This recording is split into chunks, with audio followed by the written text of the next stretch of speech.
Bonjour à tous frères et sœurs, aujourd'hui nous allons parler des 5 ministères que nous trouvons dans l'épître aux Éphésiens. Après la nouvelle naissance par la foi en Christ, il est crucial pour tout croyant d'être au soin d'une église fondée et établie par le Seigneur Jésus. Une assemblée qui prêche et enseigne les principes du royaume et sert Dieu en esprit et en vérité.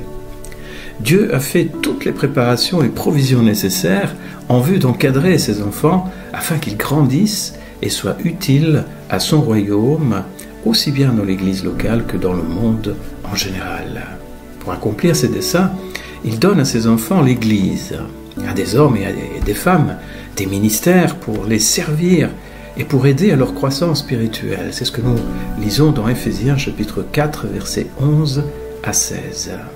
Les versets 11 et 12 en particulier disent « Et il a donné les uns comme apôtres, les autres comme prophètes, les autres comme évangélistes, les autres comme pasteurs et docteurs, pour le perfectionnement des saints en vue de l'œuvre du ministère et de l'édification du corps de Christ. » Dans la Bible, le mot ministère signifie service.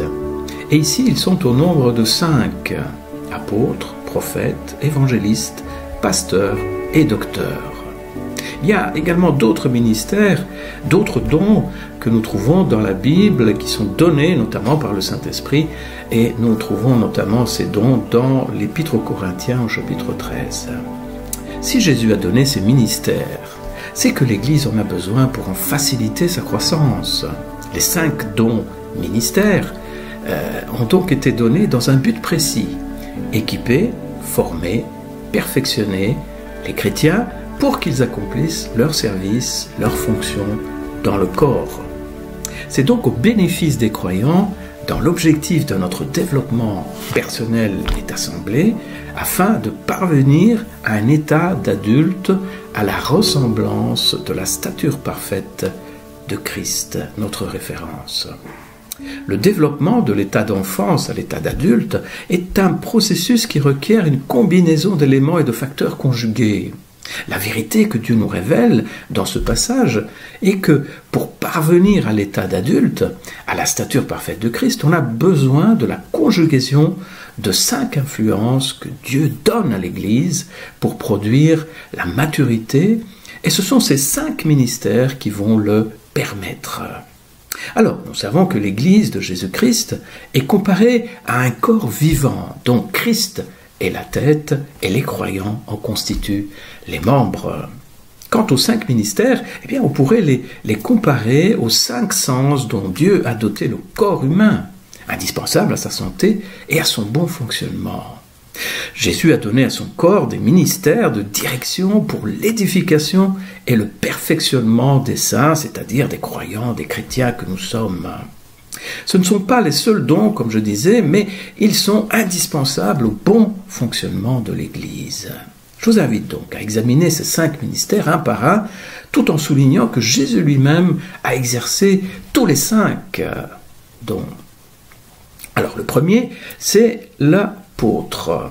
L'apôtre, nous pourrions dire que c'est la main, parce que c'est à proprement parler l'architecte de Dieu, c'est-à-dire celui qui bâtit et pose les fondements doctrinaux de l'Église, comme l'atteste l'apôtre Paul dans ce passage, et aussi dans 1 Corinthiens chapitre 3 verset 10, où il dit « Selon la grâce de Dieu qui m'a été donnée, j'ai posé le fondement comme un sage architecte, et un autre a bâti dessus. » Le Seigneur Jésus a donné à son corps, l'Église, des apôtres, pour poser les fondements de la foi authentique en mettant en place une ossature solide, un squelette solide.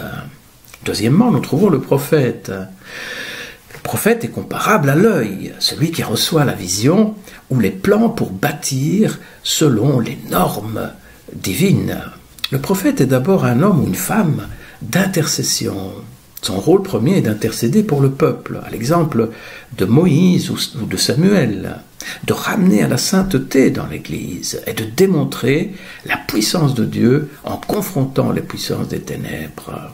Dans l'Église, le prophète n'est mu que par la présence de Dieu, la sainteté de son peuple et les intérêts du royaume. Ensuite, nous trouvons l'évangéliste. Lui, il est comparé aux pieds car il parcourt les nations et répand la bonne nouvelle du royaume. Il est investi par le zèle de l'Évangile et l'amour pour les âmes perdues. Le vrai évangéliste sait aussi que pour être sauvé et purifié de nos péchés, la repentance est essentielle. C'est pour cela qu'il n'incite pas seulement les nouveaux croyants à recevoir Jésus dans leur cœur, mais il prêche l'évangile non dilué de la croix, du péché, de la repentance et de la sanctification nécessaires au salut. La prédication d'un évangéliste en général est très simple, mais quand il fait un appel, eh bien extraordinairement, beaucoup de personnes s'avancent pour recevoir le salut. Enfin, le pasteur, eh bien, c'est l'ouïe du corps, celui qui entend le bêlement des brebis, leurs besoins et leurs souffrances. Voilà pourquoi l'écoute et la compassion jouent un rôle primordial chez les pasteurs. Comme le berger a un soin constant des brebis, ils doivent eux aussi être disposés et disponibles pour les brebis du Seigneur. C'est un ministère qui requiert de grands sacrifices à l'image du Seigneur, le souverain berger. Et puis enfin, en dernier lieu, nous trouvons le docteur ou l'enseignant. C'est-à-dire, c'est celui qui a reçu une grâce particulière pour révéler la profondeur des Écritures. C'est un enseignant qui peut être comparé à la bouche, en quelque sorte. Comme la bouche a la particularité de distinguer les éléments et de les savourer, eh bien, le docteur, par sa connaissance profonde des Écritures, décortique la parole et la rend savoureuse et compréhensible au palais. Ces ministères sont interdépendants et ont des affinités entre eux et se complètent entre eux. Et Dieu a prévu que l'Église soit dotée de tout ce qui contribue au perfectionnement des chrétiens. Les chrétiens ont besoin d'une fondation, c'est-à-dire une assise apostolique sur laquelle leur foi va pouvoir se fonder. Les chrétiens ont besoin d'une direction, c'est-à-dire une parole prophétique qui donne sens et direction à leur vie.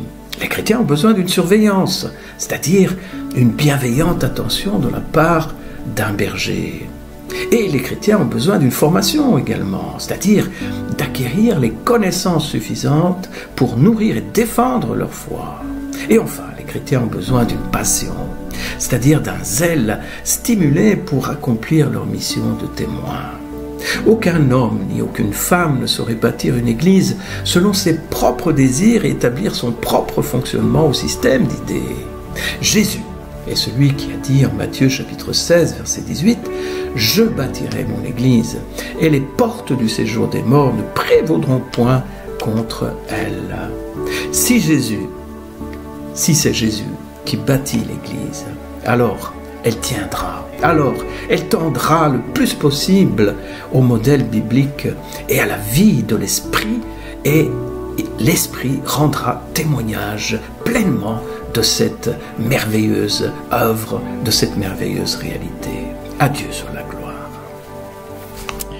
Seigneur, nous te remercions pour tous les dons que tu accordes à ton Église. Merci, Seigneur, pour chaque ministère précieux que tu continues à établir dans chaque Église, Seigneur. Continue, Seigneur, à susciter d'autres ministères pour que ton Église soit édifiée et puisse prospérer selon ta volonté. Seigneur, bénis ton peuple, bénis chacun de nous, Seigneur.